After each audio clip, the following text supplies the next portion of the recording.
30 days, abandon shipment, hindi nila ginagalaw. Tapos nung hinuli namin, kami ang kinulong.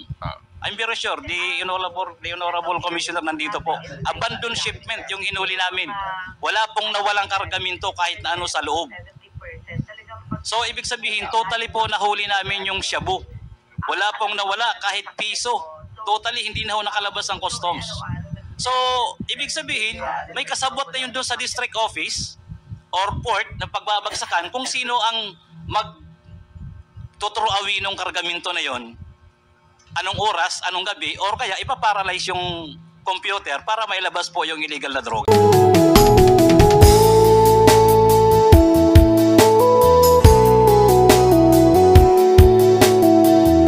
Interpolate on the topic of drugs before we proceed sa EJK is Congressman Acop. Congressman Acop, you are recognized.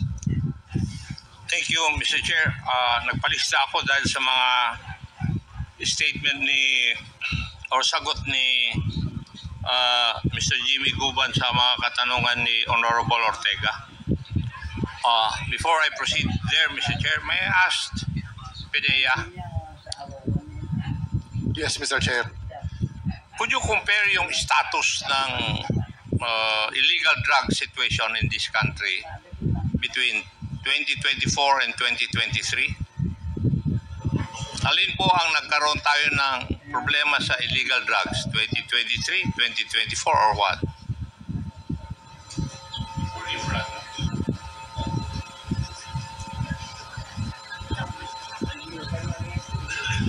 What will we compare, sir, 23 and 24? Yeah, for 2024, mas marami ba kaysa doon sa 2023 ang illegal drugs in this country? Ang huli ngayon, sir, is paliit ng paliit, sir. So it's improving. Yes, sir. Paliit na paliit yung huli namin ngayon, sir. O baka naman humihina kayo sa panghuli? Yes, sir. Nag-operate na, sir, yung PNP joint with PDEA. Kaya overall, sir, for 2024, sir, kaunti yung nahuhuli namin, sir. Ganon. Yes, sir. Sige. Mr. Guban, ako na-surprise ako dun sa mga sagot mo kay Honorable Ortega. May I know kung sino po ang nag-imbestiga sa kaso po ninyo? Your Honor, as far as my recollection is concerned, it was PDEA. PDEA? Yes, Your Honor. The same is true with Mr. Taguba. Sabay kayo? Magkahiwalay po kami, Your Honor. Nauna po yung PDEA rin ang nag-imbestiga sa iyo. Ang nag-file ang kaso. May I know who was the director of PDEA then? During that time, Your Honor, nabasa ko ang director during that time is si General Aquino, Your Honor. May I know, Mr. Chair, if Director General Aquino is present in this hearing today? Yes, Your Honor, he is present.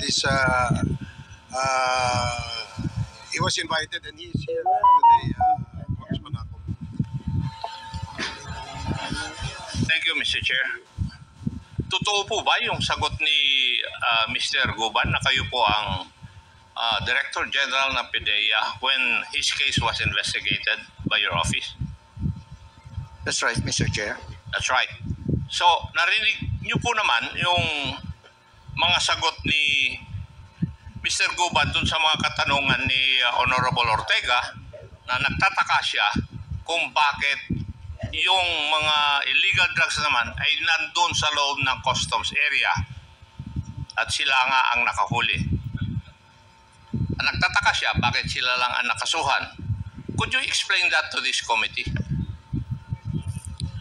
Actually, sir, more than 40 drug personalities ang napailan ng kaso with regards to this magnetic lifters discovery.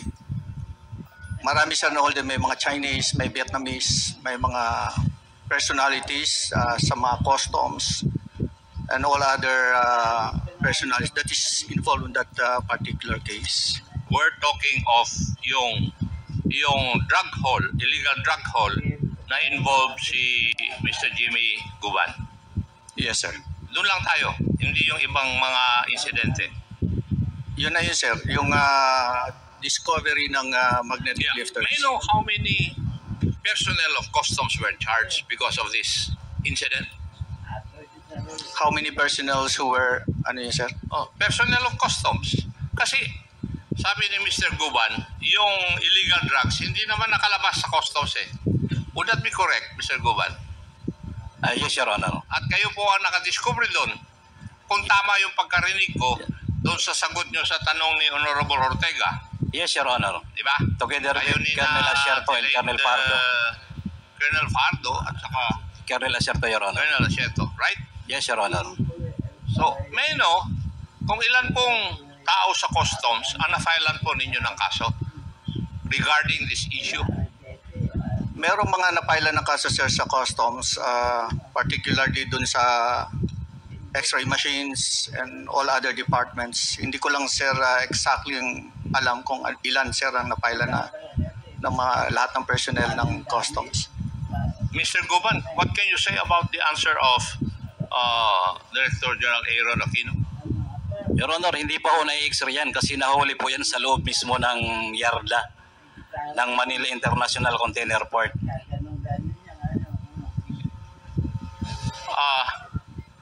Hindi na nga po sana ako magtatanong. Kaya lang, nakuha yung aking interest doon sa mga kasagutan ni Mr. Guban, doon sa mga pagtatanong ni Honorable Ortega, na yung illegal drug shipment ay nahuli naman doon sa loob ng customs. Hindi naman po nahuli sa labas eh. Nandun sa loob ng customs. So, ako, even an ordinary person will say, bakit yung mga taga-customs, bakit nakapasok doon? Di ba? And ang tanong ko, bakit si Mr. Guban na lang nandun sa kulungan? Kaya ang tanong ko, meron pa bang taga-customs personnel na nakakulong because of this issue? Yung nangyari sa MICP, sir, I think You're it's not only... answering my question, DG. My question is, meron pa bang personnel ng customs aside from Mr. Guban na nakakulong dahil sa issue na ito? Siya lang, sir, sa Bakit Bureau of po kaya? Are you trying to tell us na nakapasok yung illegal drugs sa loob ng customs na walang pagkukulang yung ibang tauhan ng customs? Is that what you're trying to tell us? Sir, hindi lang siya napila ng kaso doon, sir. Meron din kami mga Chinese na napila ng kaso doon, the importers. Hindi, ang pinag-uusapan natin yung customs. Huwag mong i-sidetrack yung issue na pinupursu ko.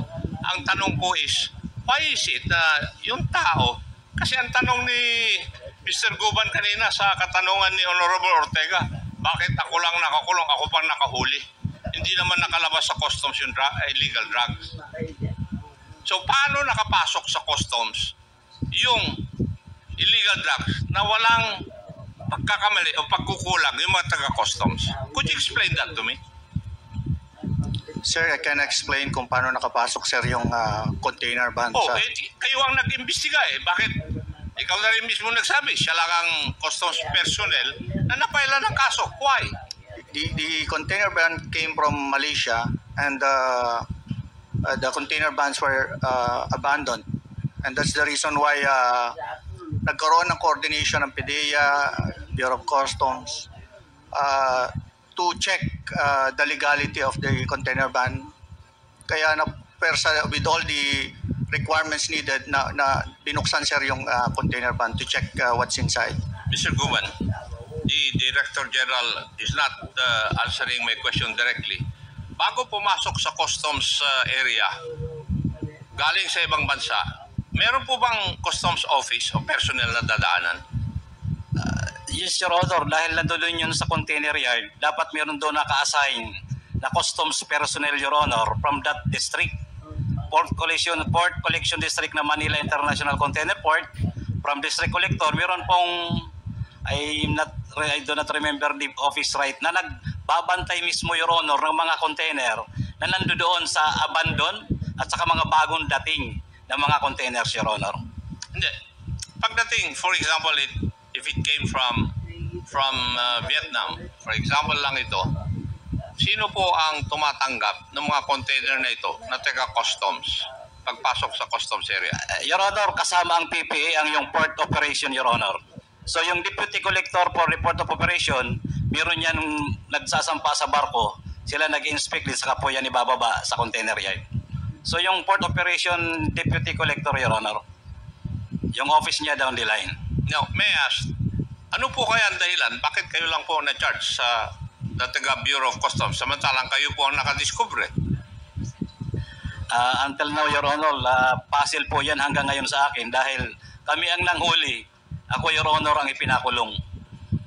And according to the complaint of the Director General during that time, ay kami daw ay nag-conspire with Colonel Acerto and Colonel Fajardo na kung saan kami po ang nagtrabaho niyan para mahuli, hindi makalabas sa loob ng BOC upon request of the Honorable Commissioner Lapina. So ibig sabihin po, lalo na abandoned container yan, mayroong nakakaalam sa office ng Manila International Container Port kung aling mga containers ang abandoned na walang gumagalaw.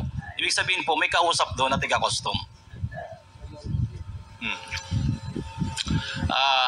Kasi yun po yung kumbaga sa question mark o may walang kasagutan sa aking mga katanungan sa aking isip. Bakit the investigating body cannot explain to this committee bakit po yung nanghuli at hindi nakalabas yung illegal drugs sa customs na taga-customs, siya ngayon na nakakulong? Matanong ko nga po kayo.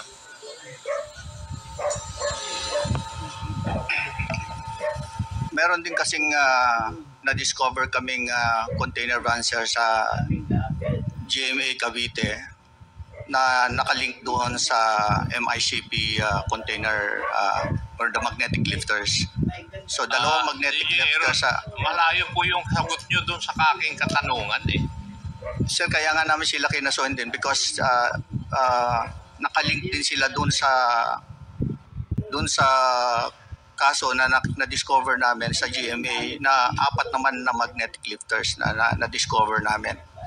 So these are the same magnetic lifters that was discovered in MICP.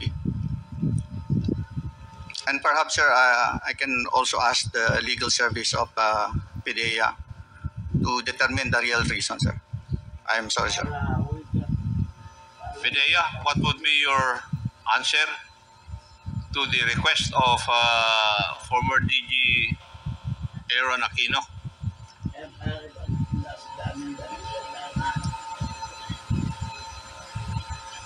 Sir, we'll check with the records. We are not still there in PDEA when that happened, but we can get it from the records of PDEA, sir. Thank you. Mr. Chair, I cannot proceed more because PDEA is not ready to give an answer to my questions. Thank you, Mr. Chair.